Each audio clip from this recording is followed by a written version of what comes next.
Hello, welcome to TechSharmit. In this session, we will learn about decimal built-in function. So here I have created one demo program. So let's go through that. So I'm opening this program into edit mode. Okay, so before we start discussing about these lines of code, let me tell you the purpose of using decimal function. So let's say if there is any requirement where you want to convert your character value into decimal, then you can use this decimal function. Similarly for if you want to convert integer, unsigned integer, logical value into some decimal value, then you have to use this percentage decimal built-in function. Okay, so same thing we discussed, but in previous session we are converting the values into character, but here what we are doing, we are converting every data type into decimal. So this is the only difference. Okay, so let's see how we are using it.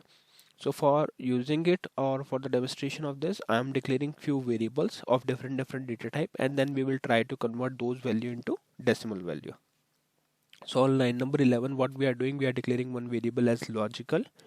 The type of this variable is logical, and the value we have stored here is 1.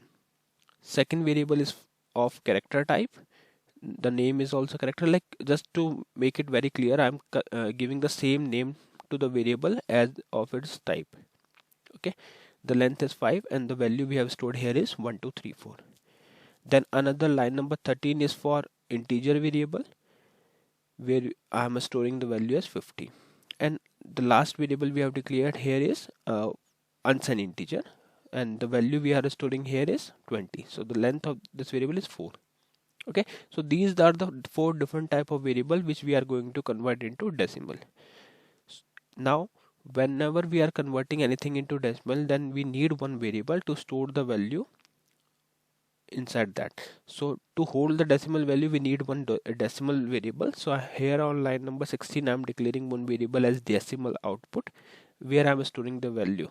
Okay, we are not initializing any value, we will just store the result of the conversion. Now let's see the scenarios.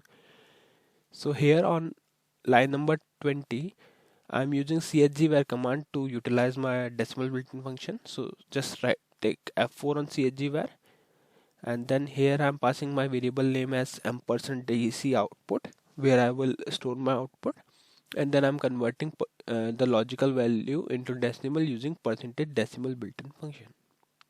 Okay, so once it is converted, now to print on the screen or to use it with sndpgm command, I am again converting it to character.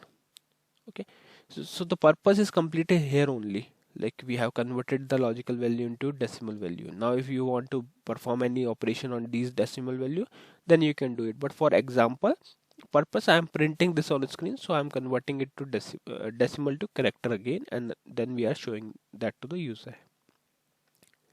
Okay, so these two lines will convert the logical value into character. Now we will see how we can convert the value which is in integer, or which is in character.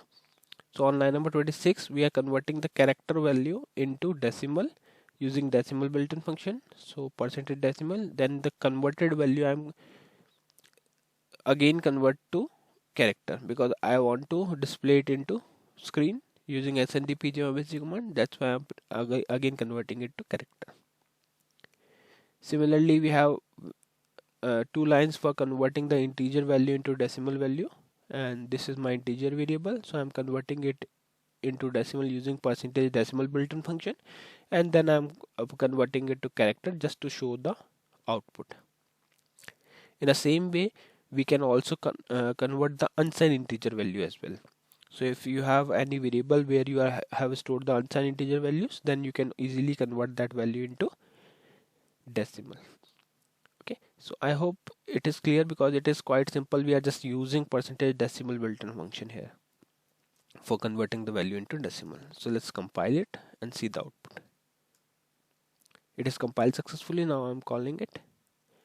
So the first value we are getting here is 1, which is of logical type, and then we have converted it into decimal. Second value is 1 2 3 4. third value is 50, and fourth value is 20. So every value is converted to decimal, and then just to show it here, I'm again converting back it to the character.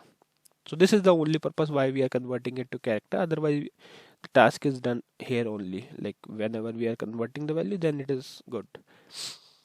Okay, so now what, uh, if I talk about the requirement, let's say you are getting two input string, okay, and on those input string, if you want to perform some addition related stuff like mathematical stuff like addition, subtraction, multiplication, or division, so for that you need to convert that value into decimal. So with the help of percentage decimal value, you can easily convert those value into decimal, but the value should be valid.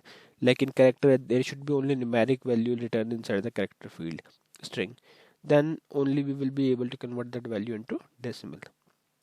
So this is the only purpose of using decimal built-in function, to convert any data type into decimal value. So I hope it is clear to all of you. That's all for this session. In the upcoming session, we will discuss few more things. So thank you for watching Texture Myth.